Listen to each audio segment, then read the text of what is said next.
Assalamualaikum warahmatullahi wabarakatuh. Perkenalkan, nama saya Ratu Lailatul Ulfa dengan NIM C1C02343. Pada kesempatan kali ini saya akan membahas mengenai akad istina.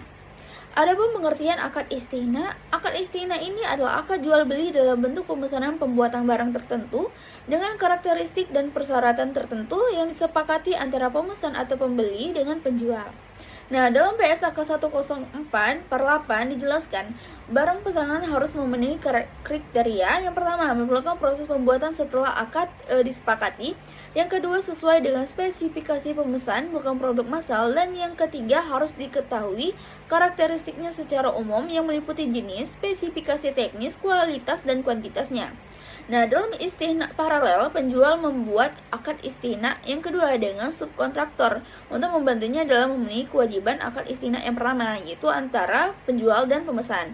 Nah, pihak yang bertanggung jawab pada pemesanan tetap terletak pada si penjual, tidak dapat dialihkan pada subkontraktor karena akad istina terjadi antara penjual dan pemesan, bukan pemesan dengan subkontraktor tadi. Sehingga penjual tetap bertanggung jawab atas hasil kerja subkontraktor tadi.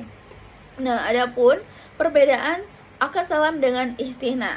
Nah, pada pokok kontrak, salam menggunakan muslam fi'i dan istina itu masnu. Nah, barang ditangguhkan dengan spesifikasi. Nah, pada harga, akad salamnya itu dibayar saat kontrak, sedangkan istina boleh saat kontrak, boleh diangsur, boleh juga di kemudian harinya. Nah, cara penyelesaian pembayaran ini merupakan perbedaan utama antara salam dengan istina. Nah, pada sifat kontrak, pada salam itu mengikat secara asli atau tabi'i, sedangkan istina itu mengikat secara ikutan, itu tabi'i. Nah, salam mengikat semua pihak sejak semula, sementara istina ini dianggap mengikat berdasarkan pandangan para ahli fikih demi kemaslahatan serta tidak bertentangan dengan aturan syariah. Sedangkan pada kontrak paralel, salam menggunakan salam paralel dan istina paralel. Nah, baik salam paralel maupun istina paralel sah asalkan kedua kontrak secara hukum adalah terpisah. Nah, adapun jenis-jenis akad istina. Yang pertama ada istina, yaitu akad jual beli dalam bentuk pemesanan pembuatan barang tertentu dengan kriteria dan persyaratan tertentu yang disepakati antara pemesan dengan si penjual. Yang kedua, istina paralel, yaitu suatu bentuk akad istina antara penjual dan pemesan, di mana untuk memenuhi kewajibannya pada pemesan, penjual melakukan akad istina dengan pihak lain atau subkontraktor yang dapat memenuhi aset yang dipesan pemesan.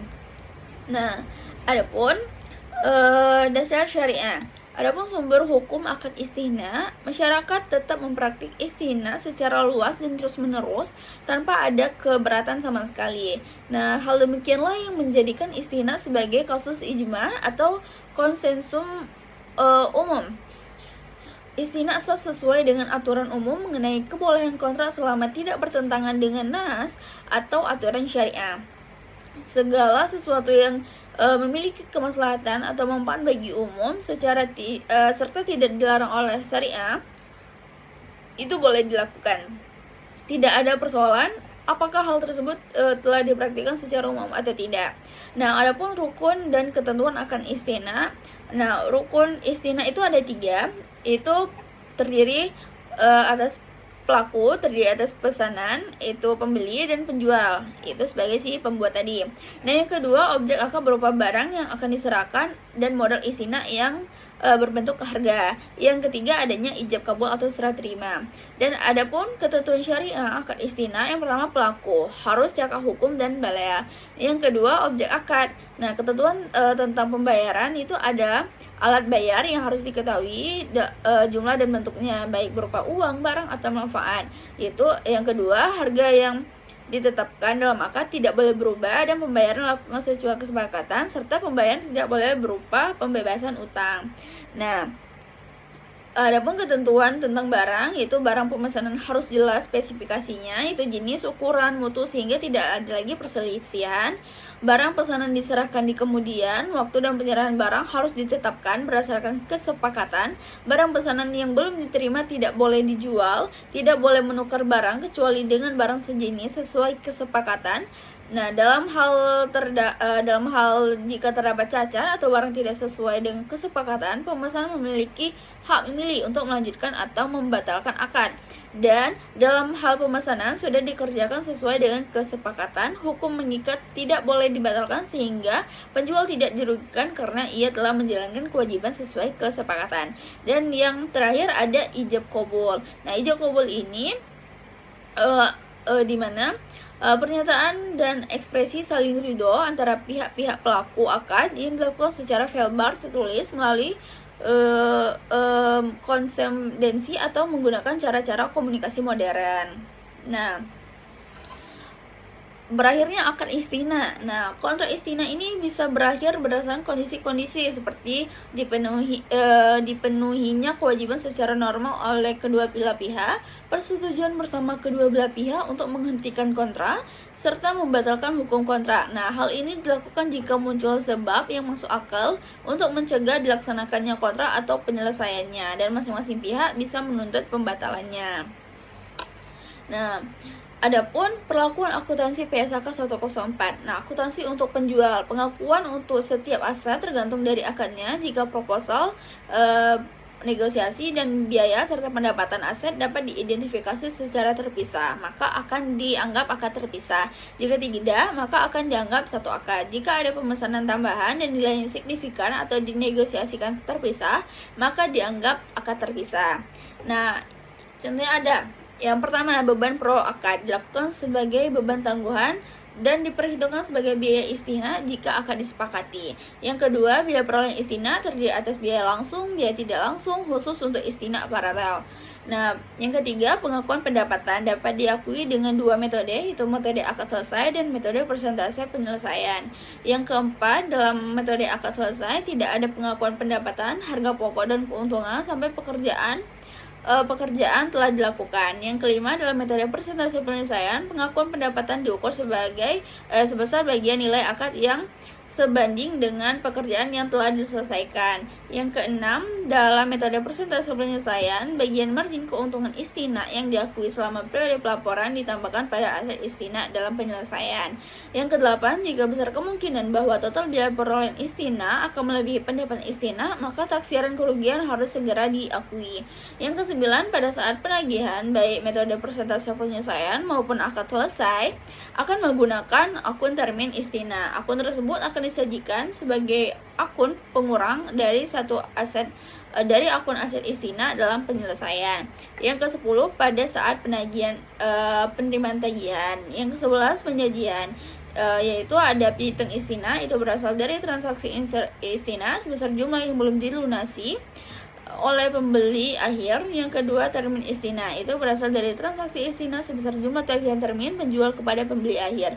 Dan yang terakhir, itu ke-12, pengungkapan. Nah, penjual mengungkapkan transaksi istina tadi di dalam laporan keuangan. Nah, adapun perlakuan akuntansi untuk pembeli. Yang pertama, untuk membayar tunai atas pesanan istina, pembeli mengakui aset istina dalam penyelesaian sebesar jumlah termin yang ditagih oleh si penjual. Terus pada saat aset istina selesai dibangun, maka pembeli akan melakukan pembayaran. Yang kedua, pembayaran istina secara tangguh. Jika aset istina yang diperoleh melalui transaksi istina dengan pembayaran tangguh lebih dari 1 tahun diakui sebesar biaya perolehan tunai.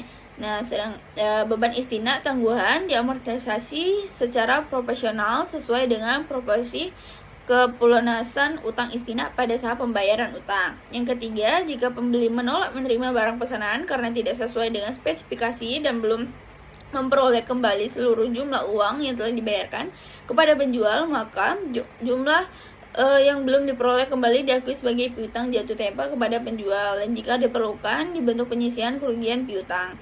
Nah, yang kelima, yang keempat, jika pembeli meminta barang pesanan yang tidak sesuai dengan spesifikasi, jika pembeli menerima pesanan tidak sesuai, maka barang pesanan tersebut diukur dengan nilai yang lebih rendah antara nilai wajar dan nilai perolehan. Yang kelima, penyajian, pembeli menyajikan data laporan keuangan, yaitu utang istina sebesar tagihan dari produsen, aset istina dalam penyelesaian sebesar persentase penyelesaian dari nilai kontrak penjualan, dan kapitalisasi biaya perolehan jika istina biasa. Dan yang keenam, pengungkapan. Pembeli mengungkapkan transaksi istina dalam laporan keuangan tetapi tidak terbatas pada rincian utang istina berdasarkan jumlah, jangka waktu, dan pengungkapan yang diperlukan sesuai PSAK 101 tentang penyajian laporan keuangan syariah. Nah, adapun perlakuan akuntansi PSHK 104, akuntansi terkait dengan garansi sebagai jaminan atas kualitas pesanan, maka penjual akan membuat bank garansi dalam presentasi tertentu atas nilai proyek. Misalnya, terjadi kelalaian atas kesalahan oleh penjual sehingga barang yang diserah terimakan mengalami kerusakan atau kesalahan spesifikasi pesanan dan mengakibatkan kerugian bagi si pembeli. Nah, adapun di sini ilustrasi kasus akad istina, yaitu sebuah perusahaan percetakan bernama CP Maju Grafika menerima pesanan sebesar 5.000 buku agenda dari PT Cahaya Pendidikan untuk kebutuhan seminar nasional. Nah, dalam pemesanan tersebut, pihak pemesan menentukan spesifikasi buku secara rinci, mulai dari ukuran, desain sampul, jenis kertas, warna cetakan, hingga waktu penyelesaian pesanan. Nah, harga yang disepakati untuk pembuatan seluruh buku agenda adalah sebesar 50 juta. Pembayaran dilakukan secara bertahap, yaitu uang muka sebesar 40% saat akan disepakati, 30% dibayar ketika proses produksi mencapai setengah pekerjaan, sisanya 30% dibayar setelah barang selesai dan diterima pemesanan. Nah, setelah akad dilakukan, CP Maju Grafika mulai memproduksi buku agenda sesuai spesifikasi yang telah disepakati. Selama proses produksi, perusahaan mengeluarkan biaya pembelian bahan baku, biaya tenaga kerja, dan biaya operasional lainnya. 2 minggu kemudian, proses produksi mencapai 50%, sehingga pihak pemesan melakukan pembayaran tahap kedua sesuai dengan perjanjian. Setelah seluruh buku selesai diproduksi, barang diserahkan kepada PT Cahaya Pendidikan dan dilakukan pemeriksaan kualitas karena barang telah sesuai dengan spesifikasi yang disepakati. Pemesanan melunasi sisa pembayaran. Nah, adapun kesimpulan dari pembahasan saya tadi, itu akad istina adalah akad jual beli dalam bentuk pemesanan pembuatan barang tertentu dengan kriteria dan persyaratan tertentu yang disepakati antara pemesan dan pembeli.